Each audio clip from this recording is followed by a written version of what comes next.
Welcome to the Alabama Bass Trail Podcast, brought to you by Phoenix Boats. Now, here are your hosts, Alabama Bass Trail Program Director, Kate Donaldson. Welcome into the Alabama Bass Trail Podcast presented by Phoenix Boats. I'm Kate Donaldson, the director of the Alabama Bass Trail and your host for this week's podcast. And it's tournament week again, and it's hard to believe that we are halfway through the season, but we are, and it is time for the Alabama Bass Trail South Division's fourth stop at the Alabama River on Cooters Pond, Prattville, Alabama. It's our next stop, and it always throws us a curveball. We either have really high water, really low water. Stable water is really all we can ask for. And I heard a couple reports this weekend that it was down about a foot. So I don't know if they're preparing for the rain we're expecting Thursday and Friday of this week. But I was hearing from a couple of different anglers that the water was down this weekend. So we'll see. I mean, all we can ask for is stable water. So far, we've not been able to get that. So hopefully if the Corps of Engineers is listening, they can hear me say, please, please, please give us stable water. One thing I do know, I will be wearing out that NOAA weather water tracking app this week, always on the Alabama River. That's the go-to app that we take a look at.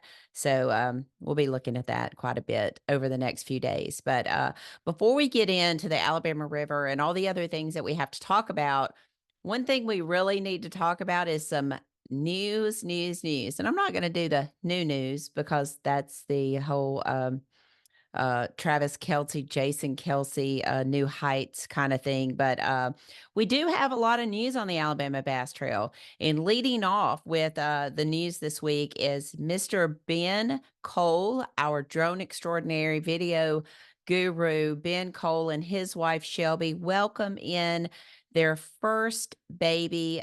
Baby girl Nova Lynn Cole made her appearance on Sunday, April the 28th, just one day past her due date, I might add. Nova Lynn was born on the 28th of April, weighing in at 7 pounds. 18 and a quarter inches long. Everything that I've heard from Ben is mama and the baby are doing great. They are adjusting to their no sleep schedule. Although he did say they had one night where she slept all the way through the night, which was very much welcomed. If you've been a new parent, especially a new first parent, you know that those first few weeks are really tough, trying to find time to sleep, getting the baby into a new routine, getting you into a new routine. So hopefully they are working their way through that. Our best wishes go out to them. And as Ben reported, he had his own 7-pounder. And I thought that was kind of cool. Ben, not new to our team. He's been with us a couple of years, but just jumped right in. And if you've seen Ben walking around with a camera, he's there at 3:00 in the morning. He's there at 6:00 in the afternoon. I talk with him several times during the week. He edits our podcast. He edits our pre-tournament meeting videos. Just does a ton of stuff for us. And he's just a really cool guy to get to know, and got a chance to meet his wife right before they got married, and just a really cool young family. And I think he just is a great compliment to the Alabama Bass Trail. And we're so thankful that Miss Nova Lynn made her safe arrival to them. And we look forward to getting to meet her later on this year when he feels safe to bring her out to meet us. So congratulations, Ben and Shelby, on the arrival of Miss Nova Lynn. That is just a really cool thing. And thanks for including us in your family. Next up, and I'm not going to get into this too much because we've got Luke Dunkin coming on and he's going to talk about this a little bit as well. The much anticipated 12th season of the Alabama Bass Trail, the 2025 schedule, was announced last Friday at 10:00 in the morning. 450 teams. I mean, it's so hard for me to believe that we are announcing the 12th year. And I say that every year. And I know that people are so tired of hearing that. But the Alabama Bass Trail was met with such excitement, but also a lot of resistance when we first announced it back in 2023. First, how in the world is a female going to head up an organization dealing with bass fishermen? And sometimes I wonder that myself. And second of all, could the economy in Alabama stand it? Could we do it? Could we pull it off? Would anglers support it? Would sponsors get behind it? Um, that was it was a lot of resistance met as well, but a lot of excitement that surrounded it. And I think wholeheartedly it is for the 450 teams that sign up each year in record setting time. Under 30 minutes, we sell out. Also, all of the sponsors, the some 30 plus sponsors that support the Alabama Bass Trail, that also support various other tournament organizations as well. And of course, our host city partners. And I say this, and I don't think people really understand what it takes to do what we do. And without those host cities having the golf carts, reserving the restrooms, having the porta potties, getting the security guards there to take care of our equipment, and all of the things that go into that, it can't happen. Yeah, you can do a 20 boat buddy tournament, or you can do a 30 boat Wednesday night or Tuesday nighter, but to have 225 teams, to house 225 teams, plus the 30 people that come along with the Alabama Bass Trail and our team, to be able to provide everything that we need, um, is a lot. And we are so thankful for those host cities, and they bought in from day one, and they continue to invite us back. You don't see Bassmasters go to the same cities each year, because the cities can't afford that. They can't afford to have them back every year, but they always make a place in their budget for the Alabama Bass Trail. They always make a place in their calendar for the Alabama Bass Trail, and they book us, you know, almost 11 months in advance, because we announce our schedule uh, in May, and then we don't book until August. And then, we start having our tournaments the next February. So thankful to those people who continue to invest in the Alabama Bass Trail, from the sponsors to the host cities to the anglers. That's why we're announcing our 12th season. Some of you may have, if you're friends with me on Facebook, you may have seen a real sappy post that I made. I was in Montgomery last week to attend a legislative event. And, those are not my favorite events to attend. Um, they're hard. There's so many people trying to get the legislators to pay attention to them.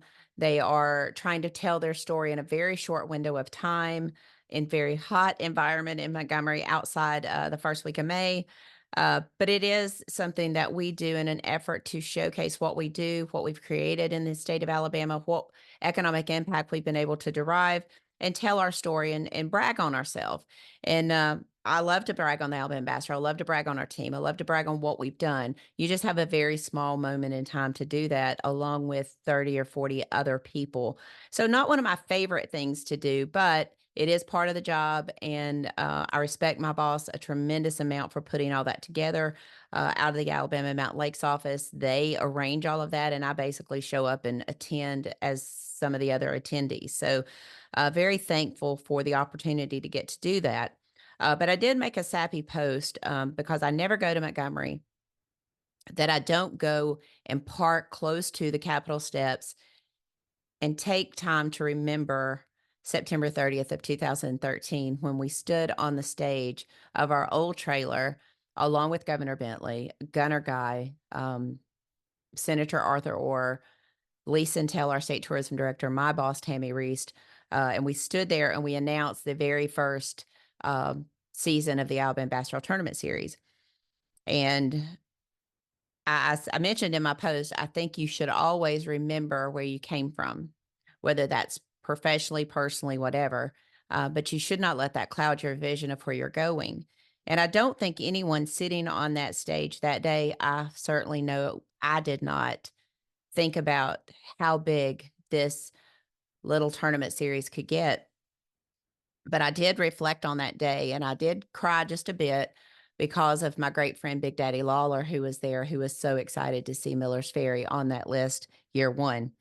Um, I said it was kind of funny. I had 3 months and 8 days to put the schedule together. And since the governor asked me to do it on June 22nd to September 30th, when we announced it, and I think we had 130 or so days before the first tournament at Gunnersville on February 1st. So a lot took place in those few days, and a lot of those people are still with me today, and I'm very thankful of that. Um, but it did cause me to reminisce. It caused me to be a little sappy on that post. But a lot has happened in the Alabama Bass Trail since then. And I'm very proud of where we are. I'm very proud of the future of the Alabama Bass Trail. And if Kay Donaldson walked away today, it would still be successful, probably more successful.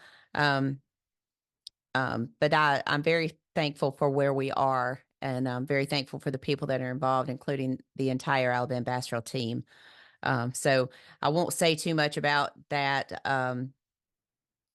But I did want to mention, speaking of Big Daddy, we are working on a memorial for him that will be placed at Roland Cooper State Park.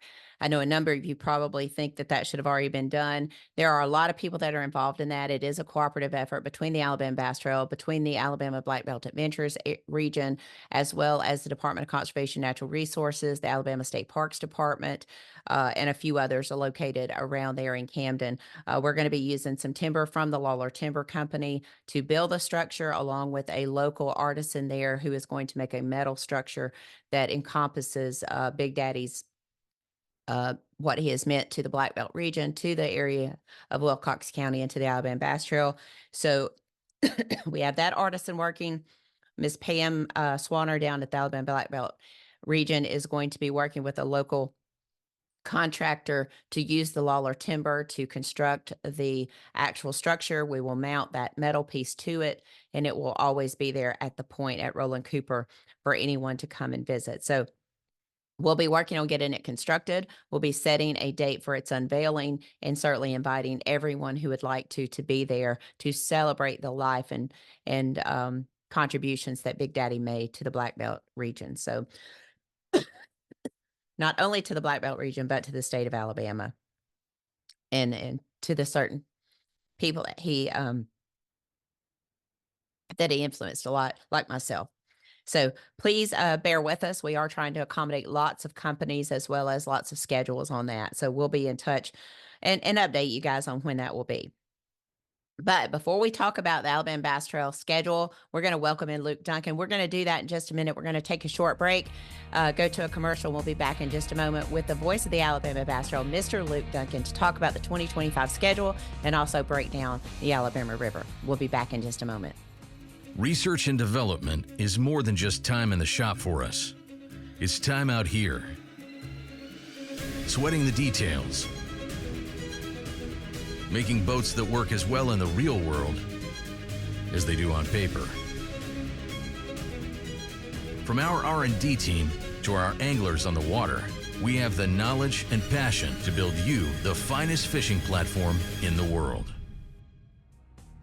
Welcome back to the Alabama Bass Trail Podcast. I told you in segment 1 that Luke Dunkin would be making an appearance. Luke, how you doing today? I'm doing pretty good. I'm doing some honeydews. You know, you got to run around a lot in life. My schedule is crazy. I was in Arkansas this weekend working a high school fishing event, and so I didn't get as much done for Miss Marissa that I needed to. So we're at the home improvement store this morning. So I apologize for the truck interview, but I'm glad to be here. Well, I have my camera tilted a little bit different because over there is all the crap moved out of one room into this office, because I am got carpet on Friday. We've got to paint, trying to decide if I want to sell the house and all the things. But yeah, so that's why the camera angle is a little different today, because, you know, you put 3 rooms of furniture in spare rooms. It's kind of tough and gets a little crazy. So I understand those honeydews. A little cramped. Look cramped. Yeah, they happen. Cramped. Dude, can you believe we're halfway through the season? Your first full season on the Alabama Bass Trail? I can, and that's actually something I was talking to Marissa about last night. It's like we got a gauntlet coming up, right? We got the month of June's a little crazy to end that part of the season. Then we got the championship, and then we've got the last 100 of the year. But I mean, we're almost there, and it's crazy to me, that it's almost June period, but it's flown by. I was thinking about that a little bit when we were at Wheeler too in the north, when we're saying, oh, it's the hump day event. You're going, man, there's only two more chances for these teams to get it done and get into the championship. I mean, we're there in this 4th event coming up in the South this weekend. So it's hard to believe, and it's been everything I hoped it would be and more, to be honest. Like I was looking at the picture of me and Goofy Darian and Jason that you guys put up on social media. And that team right there, we've had so much fun this year. Your entire crew, John, Dan, I mean, everybody, yourself included. We have so much fun, and it's a family. Yeah, it really is. Noah, the artistry that Noah brings with his photography Yes. and the facial expressions that he gets and some of the candid stuff that people Yes. don't even know that he's getting. I love that. He's brought such a great dynamic to He's the Alabama great, Bass man. Trail. And if people don't go and look at those galleries, that's on them because there are so many good photos of moments that you'll never get back. And I love to see those. Certainly that team of you, Darian and Jason out on the water is really cool. I've always said I would love to see that grow by a couple of boats just because you know how hard it is on live. Most people don't see A that. little hectic. Yeah. Yeah. A little hectic at times. And what I said, at Pickwick, no one knew that your trolling motor went out. So you couldn't get up close to the people there. Had we had another boat, we could have sent them. It's just things like that happen and happen as soon as you hit the water. Some other things that people don't know at Pickwick, we had a camera guy lined up that never showed up. So Daniel had to Yeah. physically go put his batteries back in his boat and bring it to us. So a lot of things go along behind the scenes that people don't see. So I would like to see us add a couple more boats.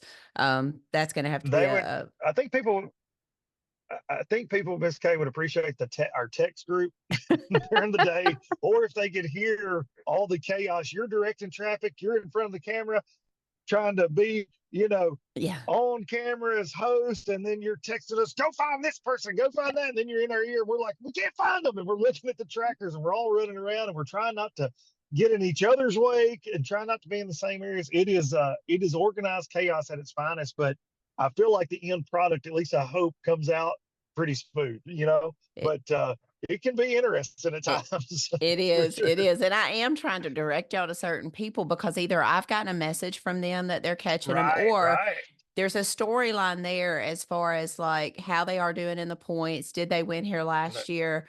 Or we've had someone ask us to go and follow them. So it No has doubt. been fun. And I think the text group outside of the tournament has been equally fun. So especially the one with Yeah. Darian almost, falling off the boat. Oh, man. That was pretty funny. Bless his heart. But that was pretty funny. But the text message, I felt like it has been like a family. I love that, Robbie's been tuning in and watching, and then little Ben tuned in last week right before the baby was born. And so we'll be I think Ben will be back with us this week at the Alabama River, but we'll see. I'm not sure. We'll see who Kenny's got lined up. But I want to talk a little bit before we get to the Alabama River. I want to talk a little bit about the schedule. We announced it on Friday. You had a little bit of a glimpse to it beforehand, just because you've got some other scheduling things you need to do. But let's talk about let's talk about the South Division first. I know you're not as familiar with those lakes. You're kind of getting up to speed. You've done a lot of homework on those lakes. First up, Lake Martin. 215, 220 limits, dude. I mean, like February, a fantastic time to be there. I'm excited about kicking it off there at Lake Martin. When I was growing up fishing tournaments like BFLs and things, it seemed like everything always kicked off at Lake Martin in February, and I can remember it was always the Battle of the Largemouth, right? Mm-hmm. And it was before the spotted bass kind of blew up like they have. And it was whoever can get in the dirty water and get a couple big largemouth bites would win. And I can remember guys like Kobe Card won so many of those events. There was a guy, Lewis LaCroix, that used to fish all over the state of Alabama. He was a hammer back then. And I'm really dating myself. That was like when I was 16 years old, right? But Martin is such a great place to kick off. And now with technology, things have changed so much. Used to, I would just almost guarantee, that'll be a largemouth deal. But anymore, the spots have grown up a little bit there over the years, and I just feel like that might not be how it goes down anymore. But a perfect place, great host city, great facilities, and it'll be a perfect kickoff for the South next year. I'm excited about it. We back it up going to Logan Martin next. I mean, again, another place where you're going to see a lot of limits at a time of the year. Everybody's going to weigh in because they're trying to get as many points as they can to get to the championship. We saw Logan Martin. We had a really good tournament there last month. It kind of fell off a little bit for the Open, I think, this past week, but Josh Butler, former ABT guy, wins that event, punches a Yeah. ticket to the Classic, which is really cool. But Logan Martin, another lake that we see a lot of limits going there a little bit earlier than where we were this year. But they seen 2 27-pound bags weighed in March this past year. Hoping we can see that. No doubt. Well, you see a fish like what Butler weighed in on day one, which is just a dream day, but having I believe it was 711 largemouth. I mean, Logan Martin's got some giant largemouth in it. We see that from time to time there. So certainly somebody can string together a mid-20s bag there. That used to happen. I feel like 20 years ago, a lot more than it does now, but it's one of the healthiest fisheries. I tell people this all the time. This past ABT there, my third event to work there between the 100 MPFL was there, and then the South. One of the most phenomenal fisheries in Alabama, as far as just there's a bass every 6 inches in that lake. I'm convinced, because doing the coverage for all those events, you've got guys basically picking their poison, catching them however they want. And the weights did fall off somewhat in the Open, but I feel like that's could be attributed to more of the time of year, right? Like that, they're kind of that post spawn. You got the shad spawn that's so important. And I know that a lot of guys were complaining. Imagine that, fishermen complaining. No way. That they weren't blasting off that early, right? I mean, it's daylight really early right now. So that shad spawn bite, you miss a little bit of it, you might miss some opportunities in that post spawn kind of funky time. But Logan is one of those lakes that in March, you better bring it, and they will absolutely step on the gas and catch them there for the second event. Like the entire schedule is just silly good. I want to ask that question. Again, I'm not throwing shade at any tournament organization, but Bass has always been very consistent on their 7 o'clock blast off, their 3 o'clock weigh-in times. Mhm. How do you feel about that? Because I know our guys, as soon as that sun comes up, I don't care if it's February or June. As soon as the sun comes up, They're they doing want to be this. out on the water. Yeah. Yes, yes, yes, yes. Mhm. So Yeah. So and I think Bass did. I think they did blast off a little after six there, but they do kind of almost set the times when the schedule comes out. I feel like, and FLW was always the same way. I've yelled at Bill Taylor standing in the boat sweating. What I feel like 2 hours after daylight sometimes before we took off on an FLW, be a tournament in Maine. You're taking off at 6:30 or 7, and you're going, what are we doing? Why are we not already after these fish? So I'm all for the second the birds start singing. Let's send it. As long as there's not a safety issue, let's get after it to the best of our abilities, anyways. And I know, as you know better than I do, there's a lot that goes into this around that. We're trying to make live coverage happen. You're trying to make sure everybody's got their ducks in a row. But yeah, I'm all for the closest to safe light you can go, no matter the time of year. Let's do it. Now, there were probably people at the Snow Bowl there in January. They weren't waiting on daylight. no, they would have waited. I was not. I was like, can we go at 11 or 12? Yeah, exactly. They would have liked to have gone to like at 11 and done that. So I've always wondered why Bass did that. Yeah, they did. They caught them. They caught them early. They caught them early that day. A lot of teams. So I've never understood it really. I think it might be for the sake of getting people to watch the launch, maybe in person. I know that happens at a lot of events, but I did talk to several Opens anglers that were like, and we're blasting off at blah blah blah time. Every one of them said the same thing. Yeah, I heard that a couple of times as well. April, we go to the Alabama River, probably the hardest event to plan for, just because the way the Corps of Engineers plays with the water. I talked to 2 different anglers this week that said the water was down a foot from where it had been this Saturday. So I know you haven't been there with us. We have had times where we couldn't get the boats in the water because the water was so high and we had to postpone. And then we've had water that we barely got them in the water. And then by the time it was time to come back, we were having to pull the boats on the trailer because there was so little water there. So stable water is really important for that event. No doubt about it. And I've never fished an event in that part of the Alabama River. And the only time that I've ever fished the Alabama River was with you guys in the ABT 100, all the way down there where I said you can't get from my house Miller's in the middle Ferry. of nowhere down there.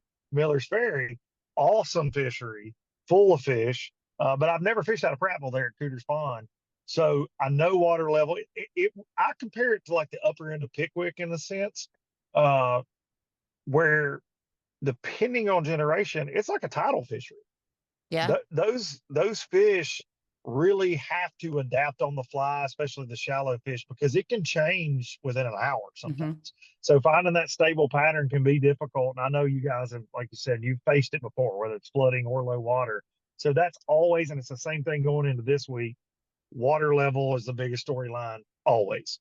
And we saw that at Miller's Ferry when Trey and I were down there. I mean, it would change during the day so dramatically. At times you're like, look at the water line, man. Like Hmm. you go, I don't know why this same pattern's not working today. And you're going, well, it's dry where we got bites once you really start paying attention. Right. So that's certainly the case. But I mean, April, man, they should all species, those largemouth and the big spot should be biting down there. That will be a fantastic tournament. I always like what I hope for, fingers crossed, in any Alabama River event, just because I'm such a fan of the sport and I love spots. You know, I love my big spotted bass. I always hope for a lot of current and it just to be a spotted bass beatdown. That's what I always want. When I think Alabama River, I think big current, big spots. That's what I want to see. Well, we're supposed to get rain all week here in North Alabama. Like all week, it's like 40% chance, 50% chance, Mm-hmm. 70% chance. Looking at the weather bug for Prattville for the next 10 days, like they're dry through Wednesday, but then Thursday shows up and it's 70% chance of rain. And I think, let's see, Thursday, 70% chance of storms, Friday, 40% chance of storms. This is what's Friday, 85 degrees. No, Thursday, 85 degrees. Friday, 77 degrees. High on Saturday, 76 degrees. Mm. I don't know that we've ever been there when it's been that cool. Honestly, like if that holds true and it's 76 degrees, I'm not sure we've ever been there during that time. I think potentially you've got shad spawn going on the Alabama River at that time. For sure. For Uh, sure. Yeah. I think you're going to see Shad Spawn be a major player for sure. all right. I want to talk about going into Lake Eufaula next year. It is slated for May the 17th. Is the shad spawn possible that far south on May 17th of 2025? I would think so. Yeah. I think anytime you got a late April and a May event of any, I mean, I've seen it on Pickwick Memorial Day weekend before on the Tennessee Really? River. And I know, again, we're further north. I get that, but I've seen it late. Other parts of the country, I've seen a shad spawn in June. I worked an event as crazy as this is at the Harris Chain in Florida for the MPFL. That was after Memorial Day weekend, or maybe, excuse me, leading up to Memorial Day weekend, our inaugural season. And it was a absolute 1000% shad spawn beatdown in Florida in May, right? And so you think about that far south and that warm water temperature, but no, I think you'll still see it at Eufaula, but we know that that's going to be brush piles, bumper boats and brush piles and some ledge fishing going down, depending on how the grass is there too. I know it's coming back in some areas from what I've been told, but that Eufaula is always special. We know that that one's going to be. I would rather see it in May than June, I believe, because you always have that chance for somebody to pull up on one of those virgin schools offshore and just put on a clinic and catch Yep. 100. Yep. It can happen that time of year. I agree.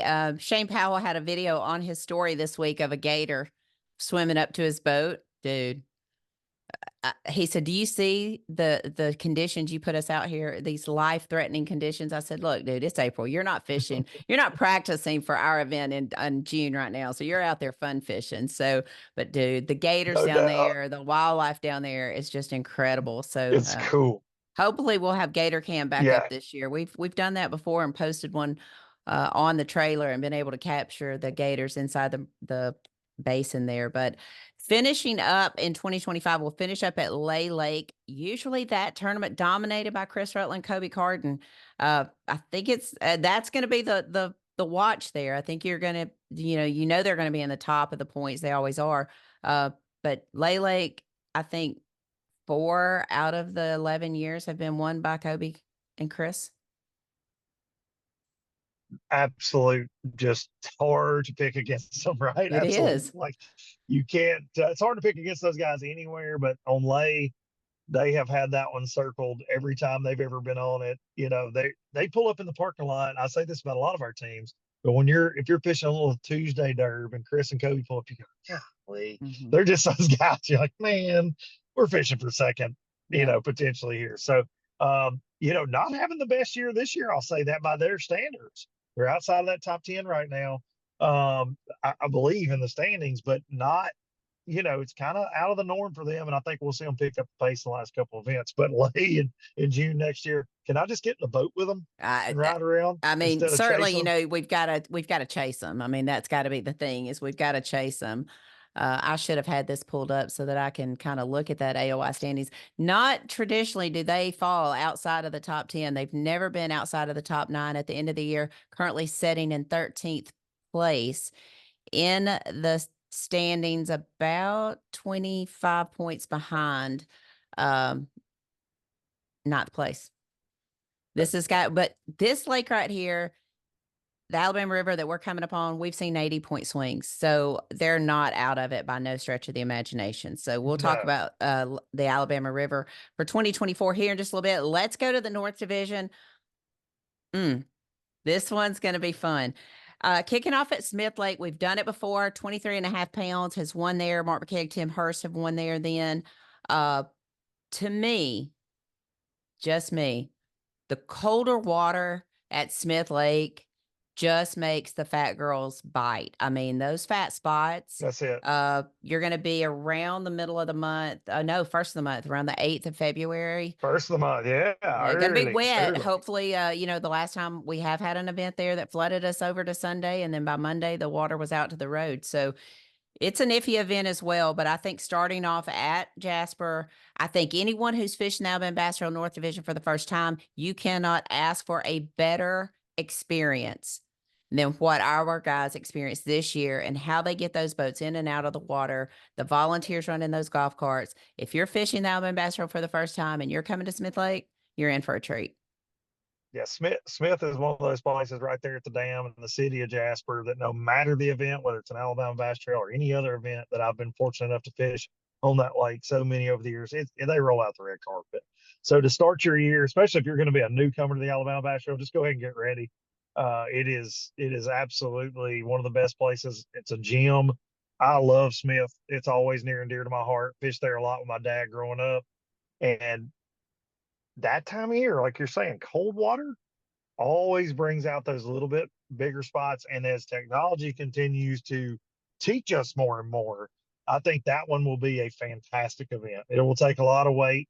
You do have the variable of weather, but you could have that at any tournament we have all year long, certainly get a lot of rain that time of year. But look, I believe that event with Mark and Tim, that was a cranking deal, right? Mhm. I think they won. It was a dirty water cranking deal. So I've seen that at Smith that time of year. If it was to get up and dirty, it kind of changes everything. Those fish will get on the bank. But if you have kind of typical Smith wintertime, clear water, that offshore drain bite, standing timber, the fishing points, fishing channel swings and things will probably dominate there that time of year. But everybody will catch fish. Full again, it's like Logan Martin. There's a bass every 6 inches in that lake. Plenty of bass, great places to stay. So looking forward to kicking off the year there for sure. I am as well. Heading over to Lake Gunnersville in March. I think the last two around that time period have been won by Stephen McAvoy, Josh Butts. I mean, you're going to be on bridges. A lot of guys are going to be on bridges. I think boat number is going to play a big role in that tournament to see who can get to those very important bridges. Some guys weren't really excited about the Gunnersville March event because of the bridges. I had some comments sent to me privately, not anything on social media, of course, but that it would be a bridge event, and that just kind of stinks. But to me, I just think that, yeah, bridges are a key player in that tournament, but I do think that you're going to, we've seen 34-pound bags come in BFLs. I mean, those fish are there, and all of them are not caught on bridges. The Gunnersville, depending on what time of the year, right? There's always that quote seasonal thing that everybody will gripe about. Well, it's going to be this or it's going to be that. But I think Gunnersville is that one fisher that is so good, that has so many big bass in it from one end of it to the other. You realistically do not know how it's going to get one. It's easy to peg, oh, well, Josh Butts likes to fish bridges and they've won that way. Yes, absolutely. Do a lot of those giants get around the bridges? Yes, absolutely. It's where they funnel in and out of those spawning areas. But there's a lot of ways to catch bass that time of year. And I'll tell you, again, I keep going this technology thing, but what we are seeing now, there's a Toyota series over there earlier this year at that bridge time of year as well. It wasn't one on bridges. Okay. There's a lot of things that people are starting to learn, starting to figure out. And I think that one is going to be wide open. And I'm just fingers crossed that we see as many 20-pound bags as you guys did a couple years ago when you went there in March, because I want to be a part of that. 38. That show, unreal. 38 bags over 20 pounds. I remember Kevin Van Dam coming up to me at the Classic the very next week going, I cannot even believe 38 bags over 20 pounds. It was a phenomenal tournament. I know Robbie mentioned, I think I'm tired of saying another 20-pound bag, but I never get tired of hearing that. Absolutely ever do I I'll get tired never of hearing get that. tired of that. You know, it's going to Ever. be interesting. We'll be there in January for the 100. We'll be on the Scottsboro end at the 100, and then to come there 2 months later for the 225 is going to be a lot of fun. Going back to Neely Henry in April, to me, that's the best time to be at Neely Henry. Could be right after the spawn, could be at the last part of the spawn there at Neely Henry. I'm excited about that event as well. That's another one of those water level deals, right? It's a great host. It's a great fishery. It's full of bass. It's always a water level thing for me at Neely to see how good or bad it's going to be. I mean, you guys have had floods there. You've had low water there when you fished it at different times of the year, but that's going to be right in that spawn time frame. It will be a fun event. I'm excited Without about question. it. The hump day Weiss event. Lake. Yeah, Weiss Lake makes its return to the regular schedule. They've hosted a 100. They hosted the championship. Had some people a little upset with me when the 24 schedule came out and Weiss wasn't there.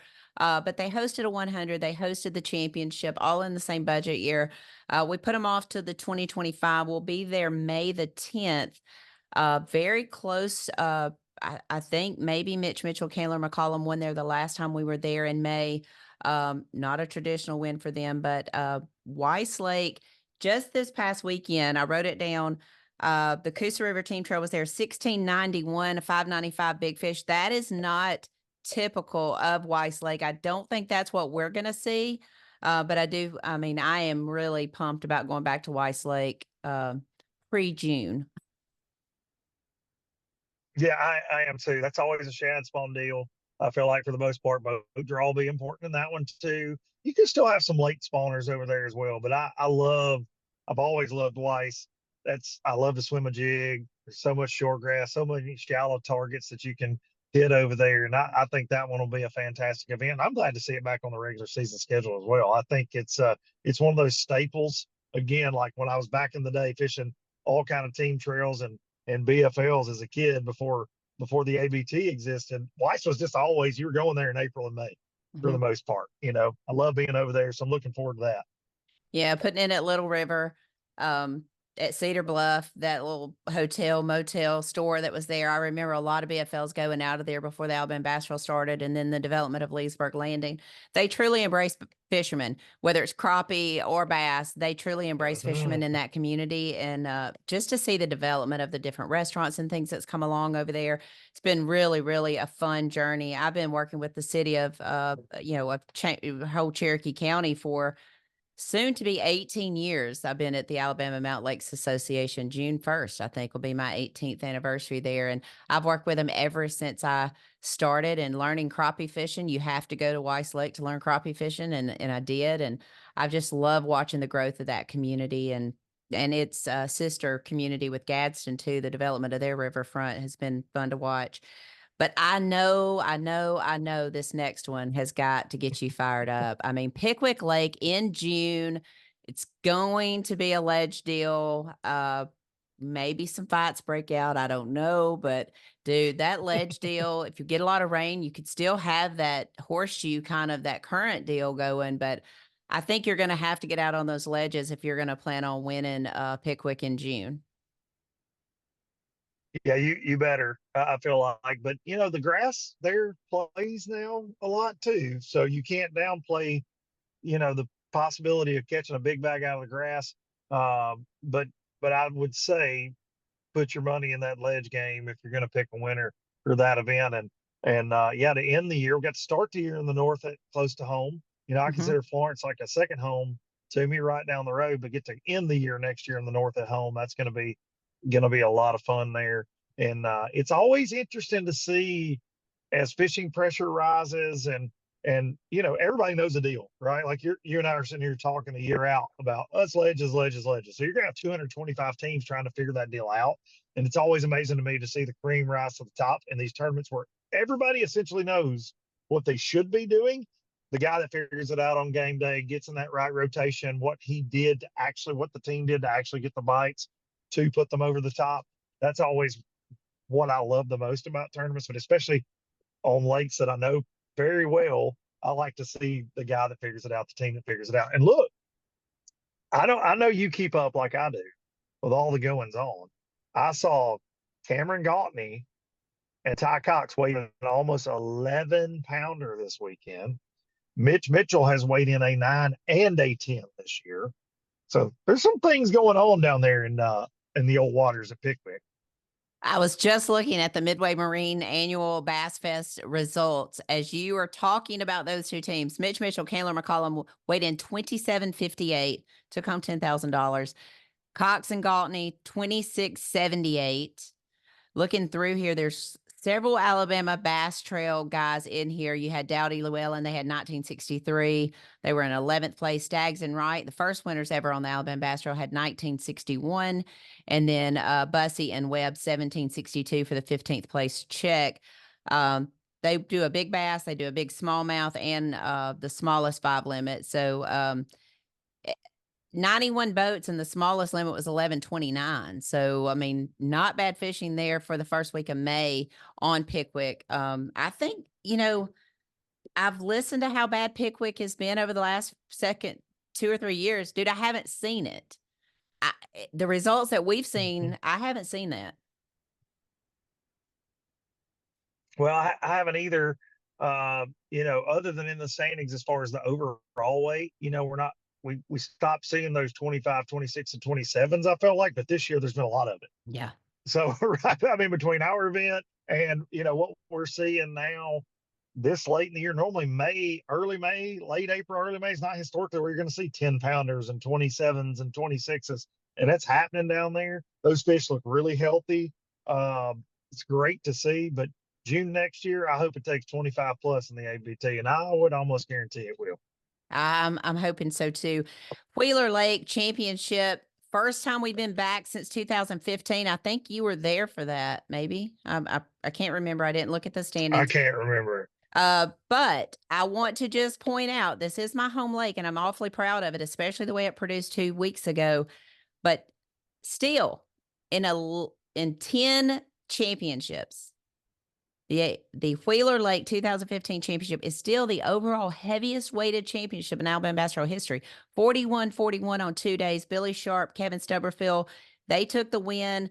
Billy has passed on, is no longer with us. But dude, I remember that. And every year I look at the championship and it still stands 41-41 to Lake Gunnersville's little sister. Wheeler Lake still the heaviest weighted championship in Alabama Bass Trail history. I think that could fall. I think that 41-41 could I fall. think it could too. I do too. Lake Lake's going to give it a completely run for agree its with money you. this year, but I think Wheeler Lake 2025, we could see that record fall. Wheeler, that's the interesting thing about Wheeler always for me is it can be grimy in the fall at times, but it kicks them out. There are so many smallmouth in there, whether you're talking tail race or even the lower end now that produce. We see a lot of big bags in that October, November, and then through the winter time frame. It's a great place. I said this a lot on live when we were there for the North just a couple weeks back. You can really pick your poison on Wheeler. That's what I like the most about Wheeler. It's such a versatile. You want to go grass fishing? Okay. You want to, like that time of year, you want to fish for schooling fish? All right. You want to go do the tail race thing? All right. There'll probably still be some ledge fishing going on off some of the drops, top water fishing. So many different things you can do on Wheeler that time of year. And I was very excited to see that as a championship. Yeah, I am too. I love to go to Wheeler. Of course, I get to stay in my own bed, so that's fun. But registration opens August 1st through the 14th for teams that currently fish with us. August 15th 5:30 a.m. for new teams. Dude, the phone and the text and the emails and the Facebook messages were kind of crazy on Friday. I was out of town doing a little baseball this weekend down in South Florida, but the response was insane to the new schedule. Last year was probably the best response we ever had to the schedule, but it was busy. The phone lines were busy. A lot of people inquiring. Had that happen a lot this morning as well. I shared it on a couple extra pages last night. Had a few more calls this morning. So I'm excited to see how quickly registration goes on the 15th.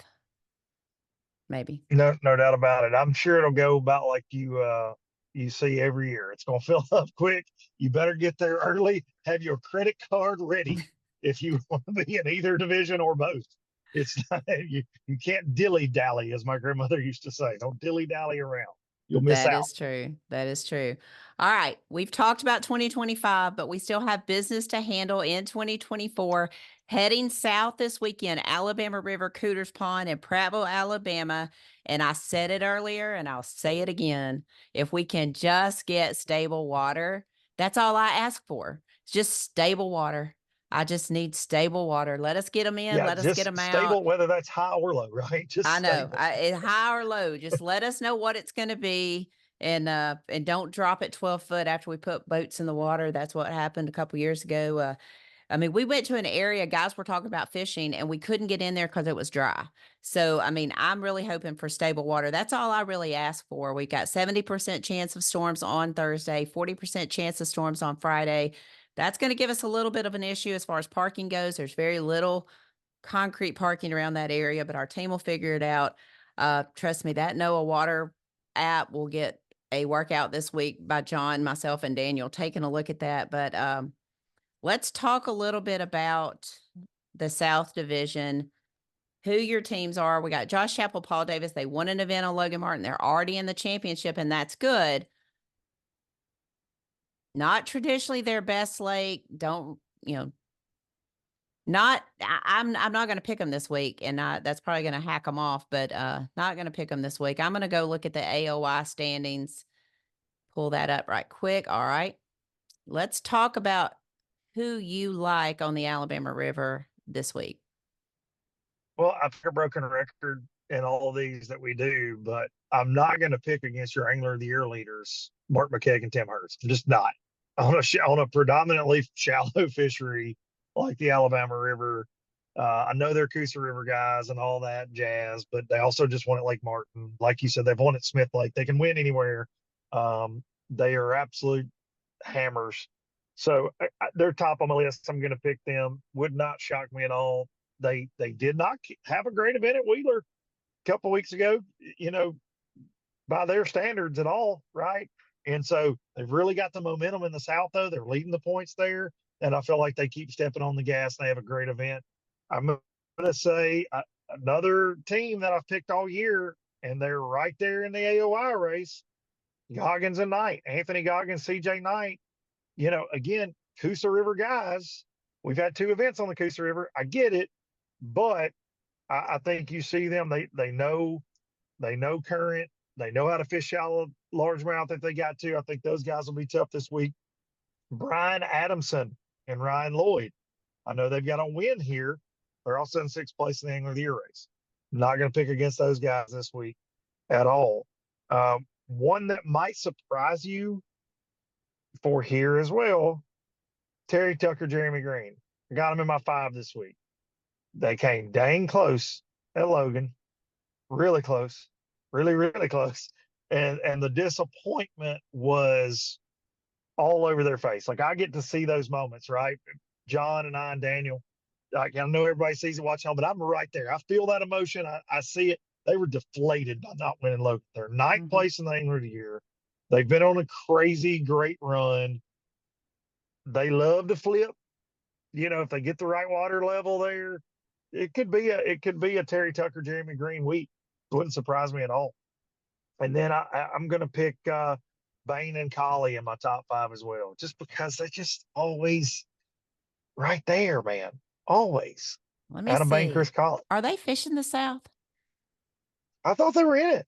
Are they Let me not? look. Let me look. They have I'm been gonna be every year, really. but I'm not sure they're fishing the I South this thought that year. are they not fishing it this year? I don't think they're Dang fishing it! the I was South. doing my research and I thought.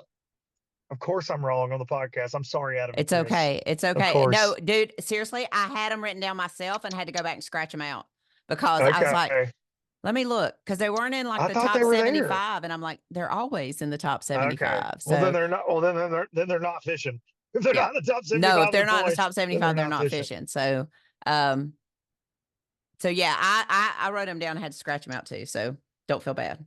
Don't And feel then bad. Rob Lee, Steve Winslet, then are in my Okay. top 5. All right. There you go. All I right. just I thought replaced the them same thing. I with was going to say, perennials. I wrote them down and had to scratch them out too. So I get it. I Because they've totally get caught it. them at the Alabama River in the past, and when I was doing my research, but Well, and then my dark horse, okay. This is what I want to hear. yeah, John Pollard, Tim Watkins, 11th in Angler of the Year. You look back over the years, and I know John's fished with some different partners and things over the years, but if you look, they are always in the mix on that river. So that's my dark horse. Probably should be just in my 5, but they're sitting right outside the top 10 AOI. This is a very important event for all things points and all that. So John Pollard, Tim Watkins, no pressure, but y'all are my dark horse. Please bring it home. So I'm right. You know, I have interviewed John in Dallas so many times for this event Yeah. and Yeah. the kind of lead up to it. And so I like, we have a couple that are the same. I have a couple different ones. I picked also Brian Adamson, Ryan Lloyd. They have really been right there the last couple years. I think they figured out a little something last year. They went into that tournament with a lot of confidence too, and they had done really well at Wadowee. They had done really well at the Miller's Ferry event, so they came into that event with a lot of confidence. I think I've got them picked as well. Randall Hamilton, Justin Mott, they are Alabama River Rats. They're always in that 10 to 12 range on the Alabama River. I just think this year they've got a couple years under their belt fishing together. I like that team.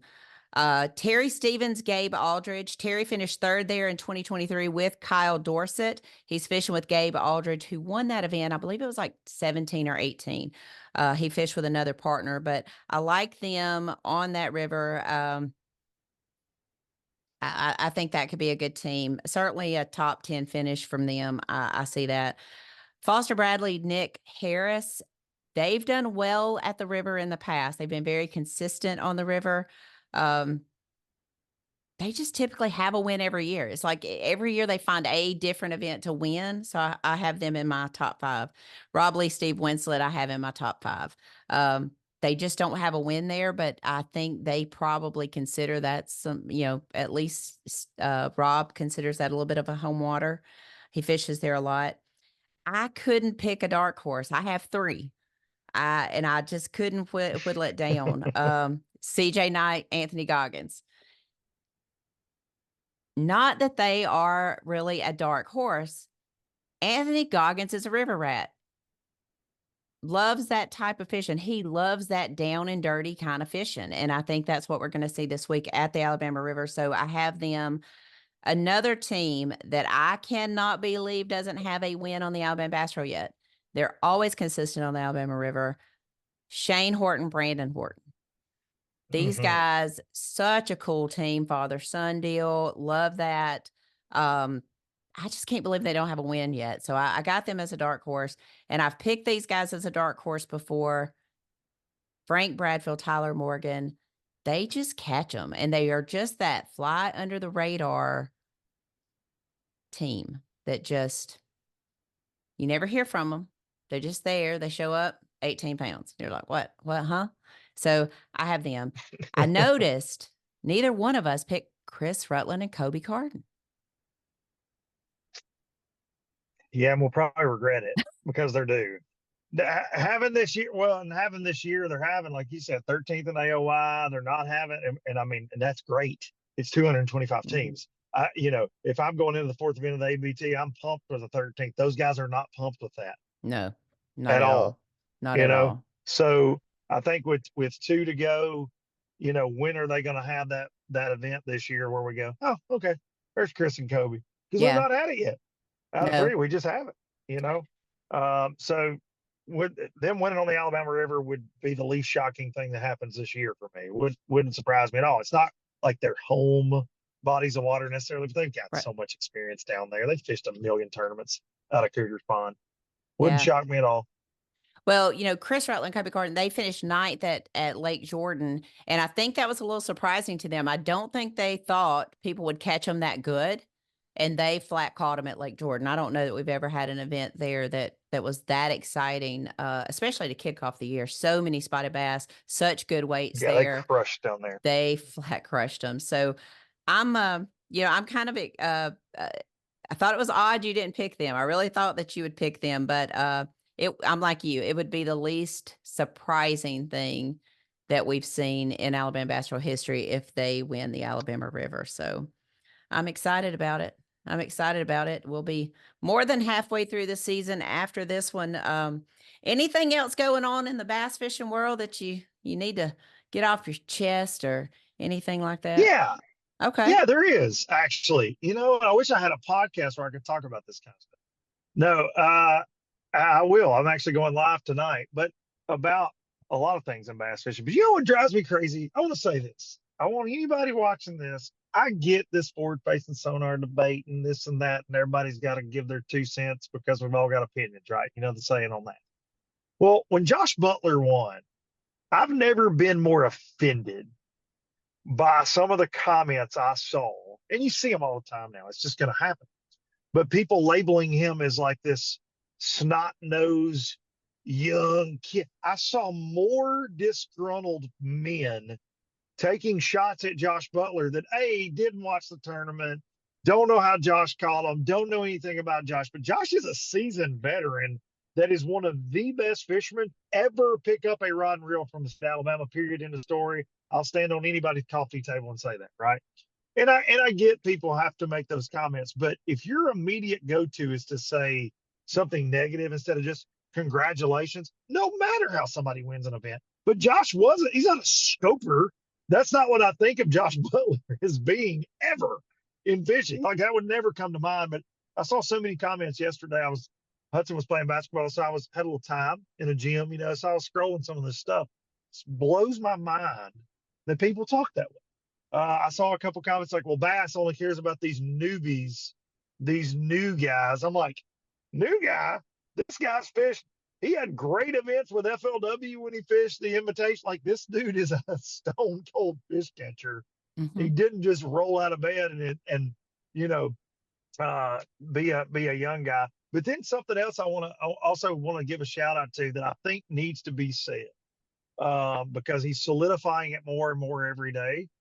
And that's Fisher and I want to give Fisher props. I want to give Fisher credit.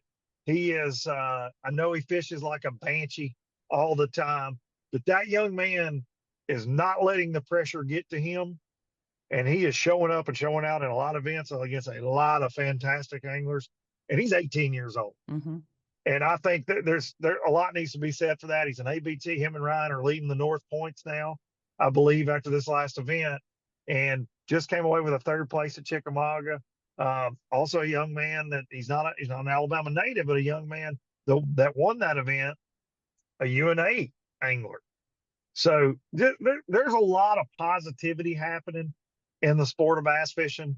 And this youth movement is very cool to see. We've seen it in the ABT this year as well. And so there's a lot of good things. I'm just saying, maybe don't immediately go for the throat on social media. It's bass fishing.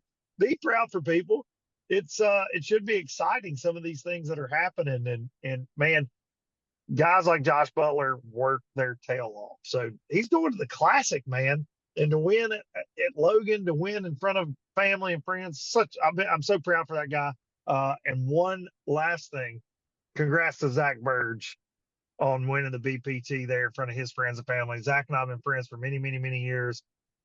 Hardest worker in the room, real as rain, just one of the best guys in bass fishing. And I've seen people saying, finally, because really I think about Zach as being one of these dominant forces in bass fishing, to be honest. And he's never got that big win.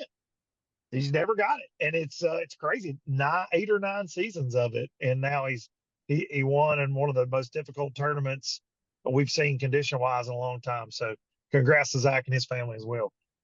I want to echo a couple things you just said. Josh Butler has won an Alabama Bass Trail Championship with Jeb Tate.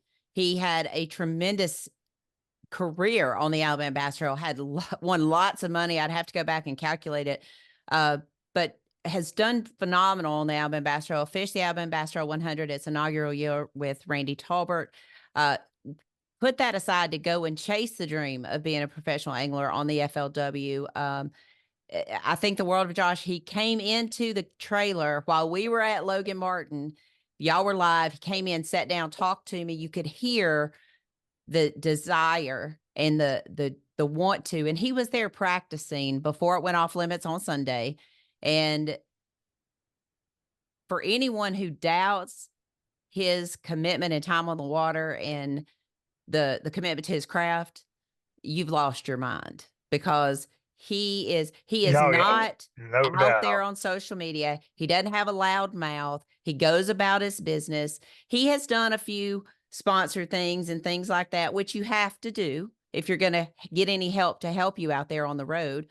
But he's not loud. He's not out here doing, crazy, outrageous things to get clicks, likes, and views like some other people we know. He's just doing his business. And I'm so tickled for him. And hopefully I'll get to talk to him in a couple of weeks after things calm down for him.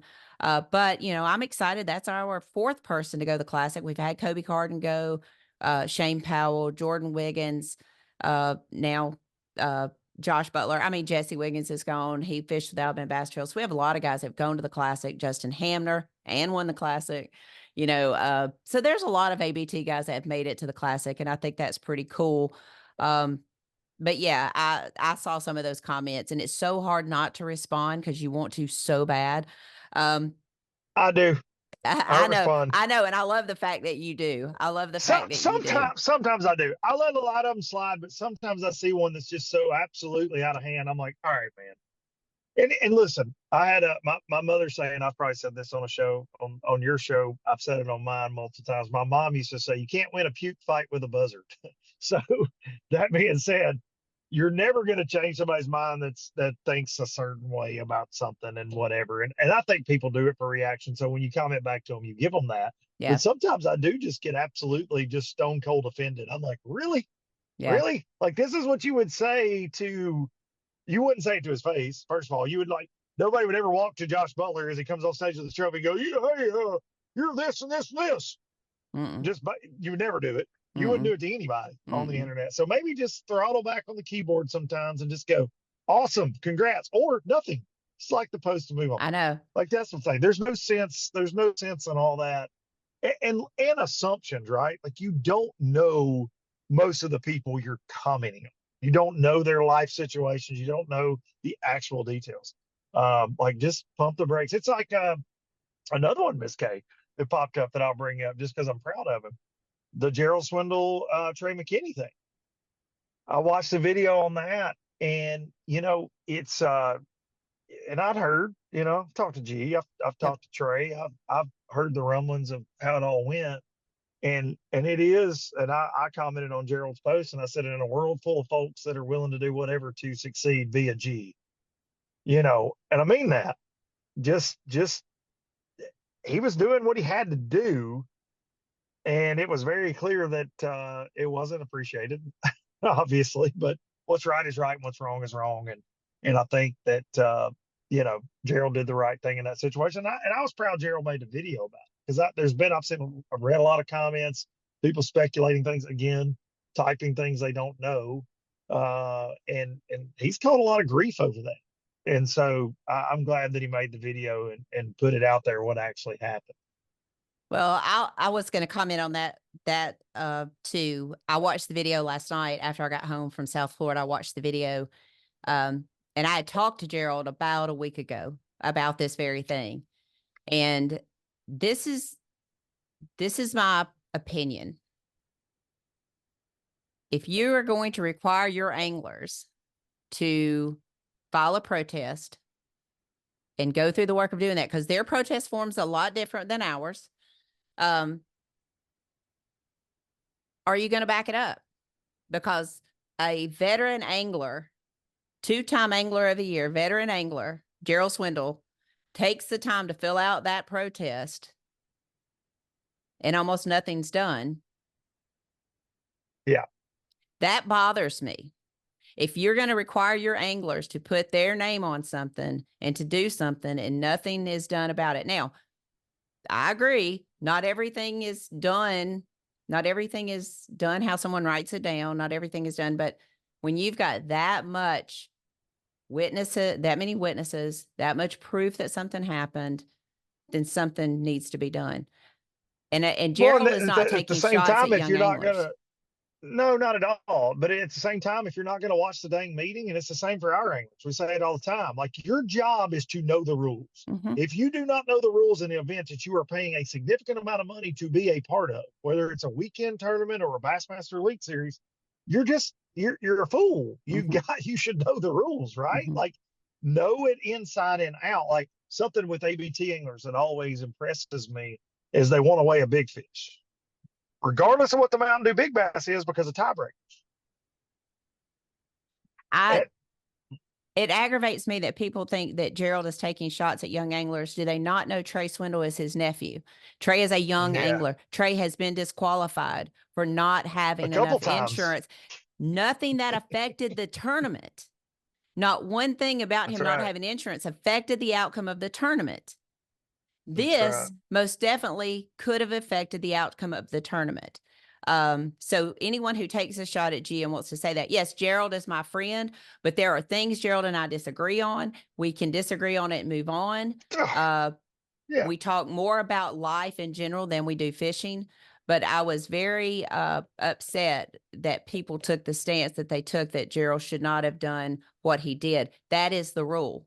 You have to report something. He has to sign off on that. To me, not reading the rules about a tournament is like signing a loan agreement on a car and then being surprised that they take $500 out of your bank account every month to pay for it. You've got to read all of that and know what you're signing. And I'll bring this up. Our team, Ryan Idcock, Jonathan Marsh, who self-reported a sixth fish, came to me and said, we've got an issue. They told me what happened. I pulled the rule up. I read it aloud. They were assuming that it was a penalty. I read the rule. It is the forfeiture of your day's catch. They were fine with that. They asked me how they needed to go about disposing of the fish. I took Frank. Frank went, got the fish, still alive, brought it to our tanks, took care of it. Everything was done in a very professional manner. They never had one ugly word toward me, one ugly word toward our rules, one ugly word toward our tournament officials. Everything was done in a very professional manner.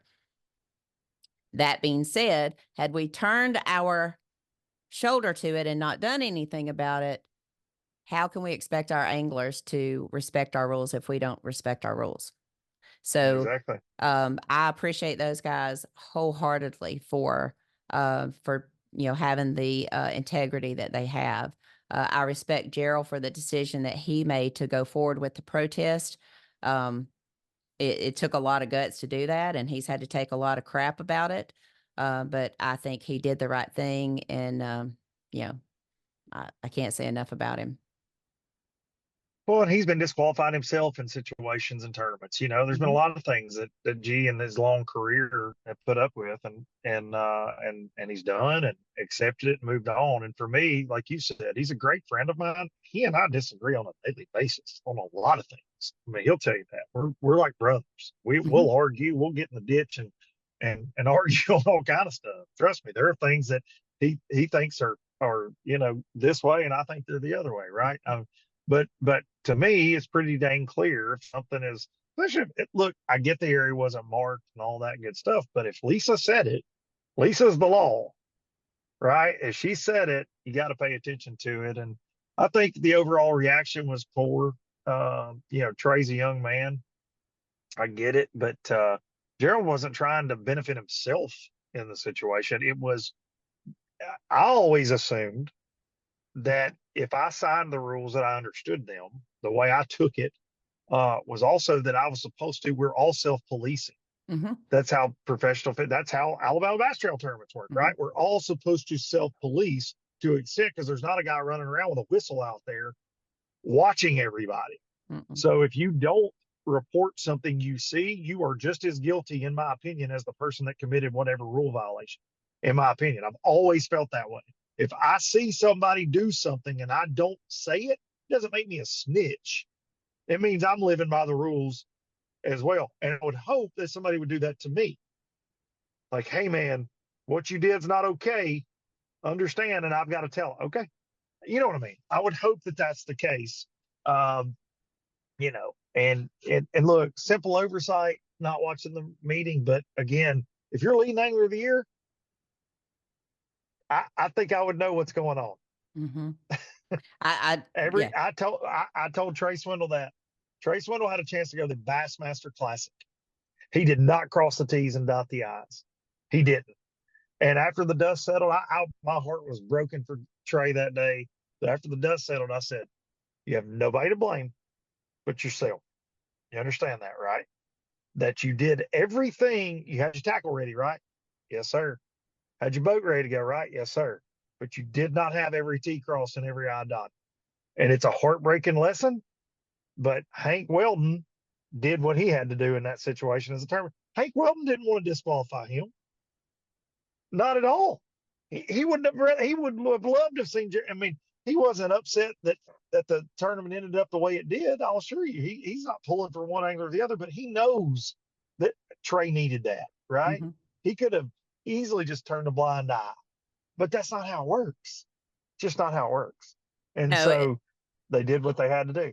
Scott and I had to disqualify Trey from our championship on his home body of water, Smith Lake. Yep. And that was one of the hardest calls we had to make.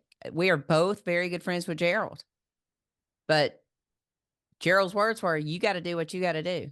He said, I don't want to win by cheating, but I don't want my butt to get kicked by somebody cheating either. He said, I guarantee you one thing, he'll read his emails from now on. He'll make sure he knows from now on. Again, cross the T's, dot the I's.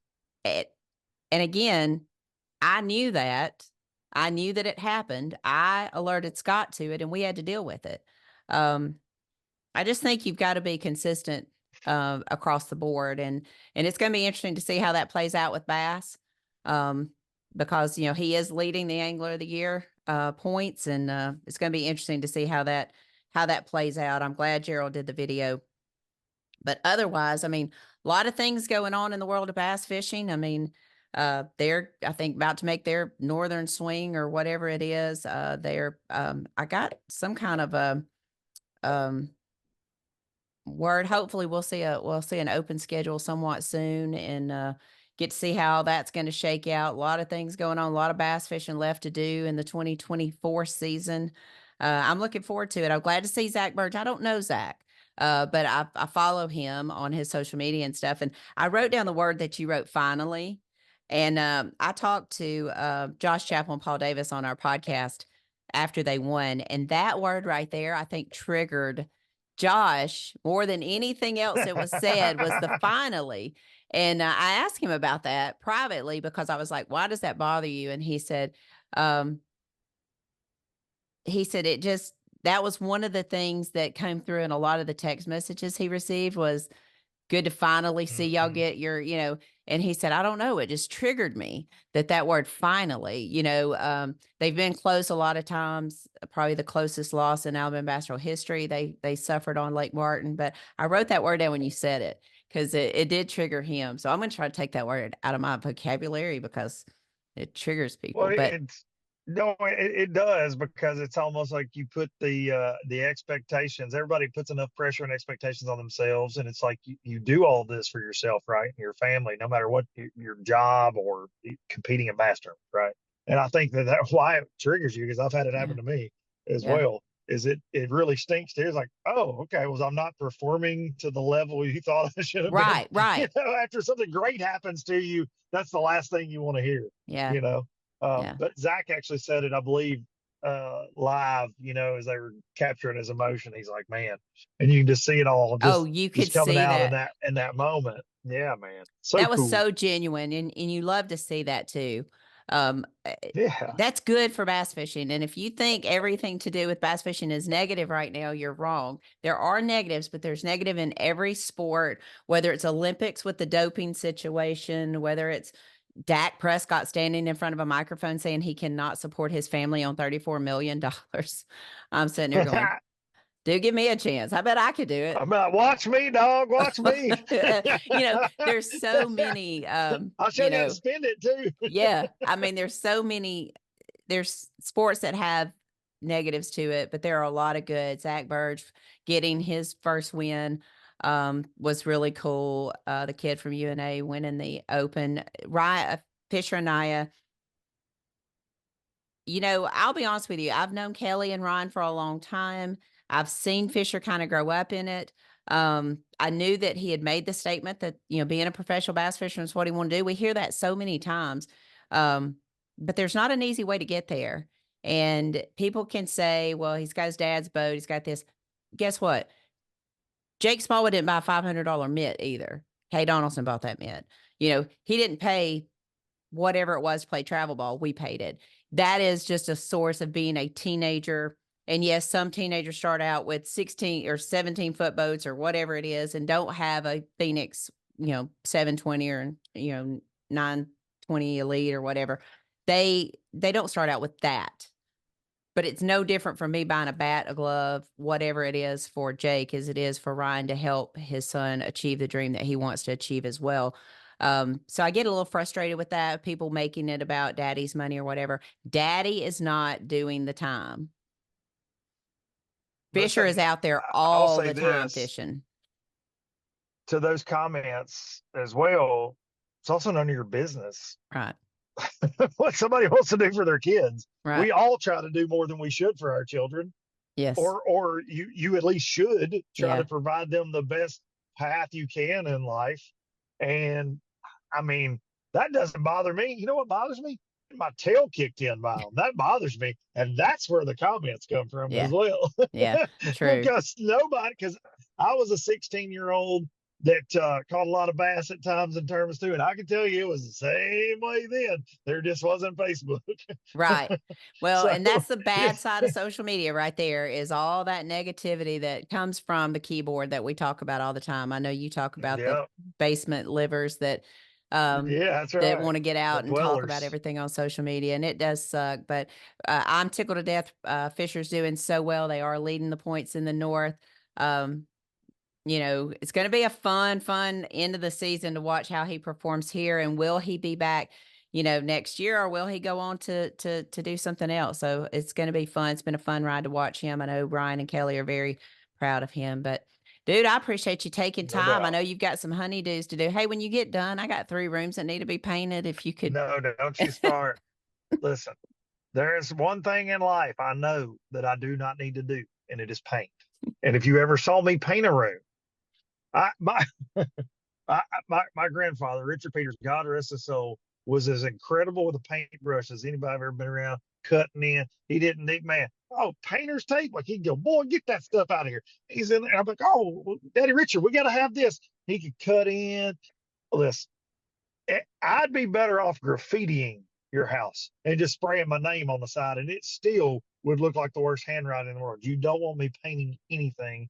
But believe it or not, that's actually what I'm here to pick up.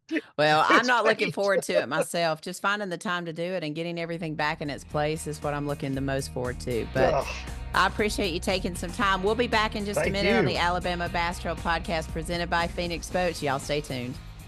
I've worked at Jack's all over the South. I just love to make good food. Enjoy. Will do. For good people. Like our boneless wings. They're back, y'all. It all starts with our house-made sauces. We have this new kickin' bourbon. A little southern heat for you. And of course, our classic buffalo and sweet honey barbecue. We're cooking hearty, wholesome southern food that's meant to be shared. You read my mind. So come on back for our boneless wings in 3 bold flavors. I'm Austin Swain, and I'm all about the South. Welcome back to the final segment of the Alabama Bass Trail Podcast presented by Phoenix Boats. Always love having Luke on. You can always bet you're going to get whatever crosses his mind. He's not going to filter his comments. He's just going to come out and say exactly what's on his mind. So we're getting ready to head to Prattville. We'll be down there on Thursday. John and Daniel will arrive on Friday with the trailer, get everything set up, be ready to go. One of the things we've been skipping is the things you need to do, see, and eat in our towns that we're going to. I'm going to focus on two things. If you've not golfed on the Robert Trent Jones Golf Trail in Prattville, the Judge, one of my favorite places to golf. I'm not that great at it, but it is one that you should always have on your bucket list if you are into golfing. It is a fun place. It's absolutely gorgeous. The nature there is great. The service at Robert Trent Jones Golf Courses is always awesome as well. So please make sure that you put that on your bucket list if you are a golfer. Places to eat. That's one thing I'm really good at. Uncle Mick's is Cajun. It's there in Prattville. Really cool place to go. Very highly recommended. Very highly recommended on Yelp and on TripAdvisor as well. Cindy's Cafe downtown is also another good place, and Rock's Barbecue. So those are three places. If you're in town for 3 days, that gives you three places to go and eat, and also the Prattville Pub. I have to go there. It's one of my favorite places to go. Really cool atmosphere. Love it, love it, love it. So there are your places to go, do, see, and eat. All right. Your UAB baseball update. The Blazers dropped a midweek against South Alabama 5-3. That is not a terrible loss. I'm just going to be honest with you. Those guys at South Alabama, they have a couple guys that could go in the first two rounds of the draft this year. Really good pitching. It was really a pitcher's duel. Super fun game to be at. Jake got a home run in, I think, the second inning of that game. It was a cool thing for Mom to get to be there. But then they traveled down to Florida Atlantic and South Florida down in Boca Raton. They took 2 out of 3 from the Florida Atlantic Owls. Jake had 2 big games at first base, played a phenomenal 2 games of defense, struggled with the bat just a little bit. I think he's struggling with a little bit of an injury on his right hand, getting that checked out this week. But they'll be seeing Jacksonville State on Tuesday and then opening up against the University of Memphis on Friday. They'll do a 3-game series with them. That is a conference series. Really need to pick up a 2 games win over Memphis to stay relevant in the standings for the American Athletic Conference tournament. They take 8 teams, and currently there's like a 3 or 4 way tie for 8th place. So we need a couple wins this weekend, as well as a couple wins when we go to South Florida to the University of South Florida in Tampa. So that's your UAB update.